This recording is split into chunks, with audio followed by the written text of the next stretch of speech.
बारामतीच्या जागेवरून महायुतीतले वाद अजूनही संपलेले नाहीत. त्यात विजय शिवतारेंनी आता उपमुख्यमंत्री अजित पवार यांच्यावरती टीका केलेली आहे. दादा, राष्ट्रवादीचे मुख्य प्रवक्ते उमेश पाटील पासून दादा, विंचू म्हणून टीका करणं कितपर्यंत योग्य? महायुतीमध्ये एकाच घटक पक्षामधले असलेले लोक, युतीमध्ये असलेले लोक इतक्या खालच्यावरती पातळीवरती जाऊन टीका करणं, अगदी पिंडेवरती बसलेला विंचू आहे त्याला चपलेनं मारताही येत नाही, अशा पद्धतीने टीका होणं कशा पद्धतीने बघता मुख्य प्रवक्ता म्हणून? नाही, विजय शिवतारे हा विकृत मनुष्य आहे. मागे एकदा मी म्हटलं होतं 3 बायकां फजिती आहे का, अशा परिस्थितीमध्ये विजय शिवतारे आहेत. आणि त्यांनी यापूर्वी देखील अजितदादामुळे माझी किडनी फेल झाली, माझं हार्ट फेल झालं, मला डायलिसिस करायला लागतं, अशा पद्धतीचं त्यांनी वक्तव्य केलं होतं. आणि त्यावेळेला त्यांचं जे काय त्यांचा समाचार घ्यायचा तो घेतला होता. माननीय मुख्यमंत्र्यांना आम्ही अशी विनंती केली होती की विजय शिवतारे हे महायुतीचे घटक आहेत, ते माजी मंत्री आहेत, तुमच्या पक्षाचे ज्येष्ठ नेते आहेत आणि महायुतीमध्ये राहून आमच्या पक्षाच्या सर्वोच्च नेत्याबद्दल अशा पद्धतीनं जर ते वक्तव्य करणार असतील तर त्यांना समज दिली पाहिजे. माननीय मुख्यमंत्र्यांनी बोलवून घेऊन त्यांना समज दिली, समजावून सांगितलं आणि त्याच्यानंतरही विजय शिवतारेंचं बोलणं थांबतच नाही आहे. त्यामुळे पुन्हा आम्ही त्या ठिकाणी मुख्यमंत्र्यांना विनंती केली की विजय शिवतारेंवर कारवाई करा, परंतु विजय शिवतारेंवर कुठली कारवाई होताना दिसतच नाही आहे. आणि आज तर विजय शिवतारेंनी कहरच केला, अजितदादा विंचू आहेत आणि ते नरेंद्र मोदी रूपी पिंडीवर बसलेत आणि त्याच्यामुळे आता आम्हाला चप्पल पण मारता येत नाही. अजितदादांना चप्पल मारण्याची भाषा करणारा विजय शिवतारेची लायकी आहे का? अरे हा विजय शिवतारे एका अजित पवारांच्या वाक्यामुळं विधानसभेला पराभूत झाला होता. ही अजित पवारांची ताकद आहे आणि अजित पवार आमचे सर्वोच्च नेते आहेत. जर अशा पद्धतीनं चपलेनं मारण्याची भाषा जर शिवसेनेचा नेता करणार असेल तर आम्ही काय लाचार आहे का? आम्ही महायुतीतून बाहेर पडू. आम्हाला असल्या सत्तेमध्ये राहण्यामध्ये इंटरेस्ट नाही. जर आमच्या नेत्यांना चप्पल मारायची भाषा होत असेल तर अशा सत्तेमध्ये राहण्यात तर काय मतलब आहे? त्यामुळं निश्चितपणे माननीय मुख्यमंत्र्यांनी याची गंभीरपणे दखल घेतली पाहिजे. त्या विजय शिवतारेची अक्कलपट्टी करत ताबडतोब. महायुतीमध्ये राहून बारामती लोकसभा मतदारसंघामध्ये जे आमचं होम ग्राउंड आहे तिथं अशा पद्धतीची भाषा ऐकून घ्यायला आम्ही मोकळे आहे का?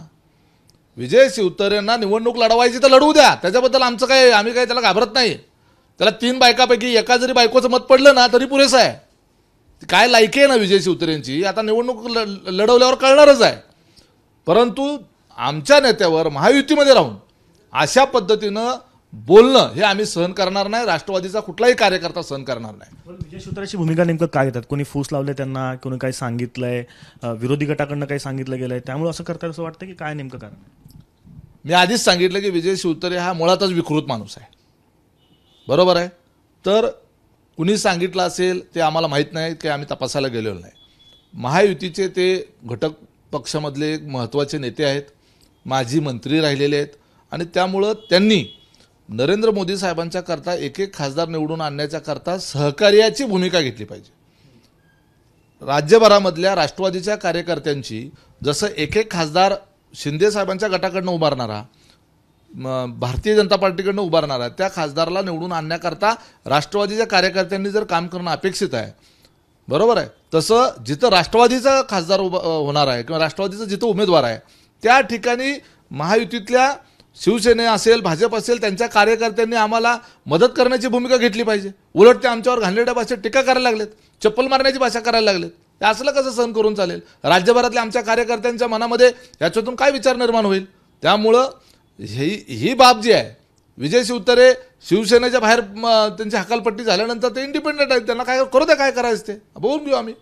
मुख्यमंत्री शिवसेनेचे आहेत आणि ते म्हणतात की समज दिली, पण त्यांचं देखील ते आता ऐकत नाहीत अशी भूमिका म्हणावं लागेल, कारण टीका वारंवार सुरूच आहे. म्हणून मुख्यमंत्र्यांचं जरी देखील नेते ऐकत नाही आहेत की दबाव तंत्र आहे शिवसेनेकडनं? मुख्यमंत्र्यांनी या संदर्भात स्टेटमेंट करावं ना. मुख्यमंत्री या संदर्भामध्ये जोपर्यंत स्टेटमेंट करणार नाही तोपर्यंत आम्ही कसं काय त्याच्या संदर्भात बोलू शकतो?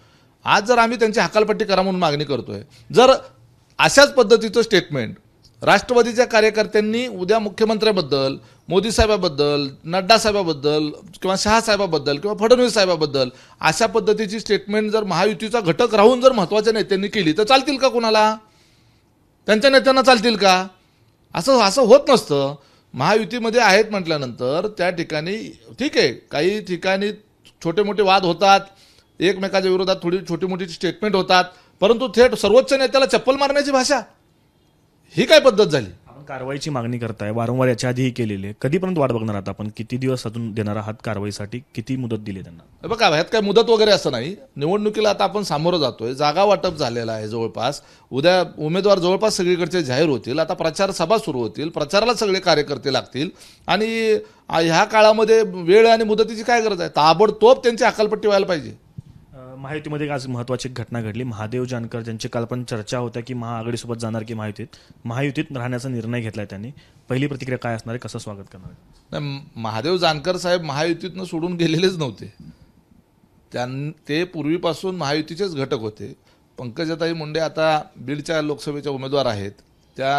त्यांच्या मानस भगिनी आहेत. इतकं जवळचं नातं मुंडे साहेबाचं आहे. त्यामुळं महादेव जानकर माझे खूप चांगले मित्र आहेत. माझ्या वेगवेगळ्या कार्यक्रमाला ते अनेक वेळेला आलेले देखील आहेत. धनगर समाजातला, सर्वसामान्य कुटुंबातला, संघर्षशील चळवळीतला हा नेता, ज्यांनी देशभरामध्ये धनगर समाजाचं संघटन उभा केलं आणि धनगर समाजाचा एक मोठा आवाज म्हणून महादेव जानकर यांना ओळखलं जातं. ते आमच्या सोबत आहेत, याचा आम्हाला पूर्वीपासूनच आनंद आहे. आता ते आणखी सक्रियपणे काम करतील. त्यांना कुठून लोकसभा लढवायची असेल या संदर्भात आमचे वरिष्ठ, महायुतीचे सगळे वरिष्ठ नेते निर्णय घेतील. एक जागा द्यायचा निर्णय झाला असं बोललं जातं. परभणीची जी जागा असेल असं देखील दावा आता केला जातोय. परभणीची जागा ही मूळची तुमच्याकडे आहे, राष्ट्रवादी काँग्रेसकडे आहे.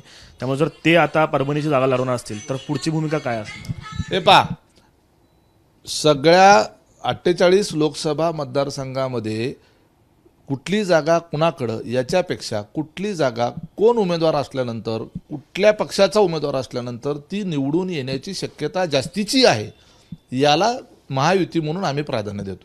कारण जास्तीत जास्त खासदार महायुतीचे निवडून येणं याला महत्त्व आहे. माझ्या पक्षाची किती आणि तुझ्या पक्षाची किती याला फारसं महत्त्व नाही. हे होते उमेश पाटील, ज्यांनी खरं तर इशारा दिलेला आहे की विजय शिवतारे यांच्यावरती तात्काळ कारवाई करण्यात यावी. अन्यथा याच्यामध्ये, या महायुतीमध्ये राहण्यात देखील आम्हालाही इंटरेस्ट नाही, अशा पद्धतीची विधान जे आहे ते उमेश पाटील यांनी या ठिकाणी केलं. कॅमेरा पर्सन अय्यूब कागदीसह आफताब शेख, एबीपी माझा, सोलापूर. एबीपी माझा, उघडा डोळे बघा नीट.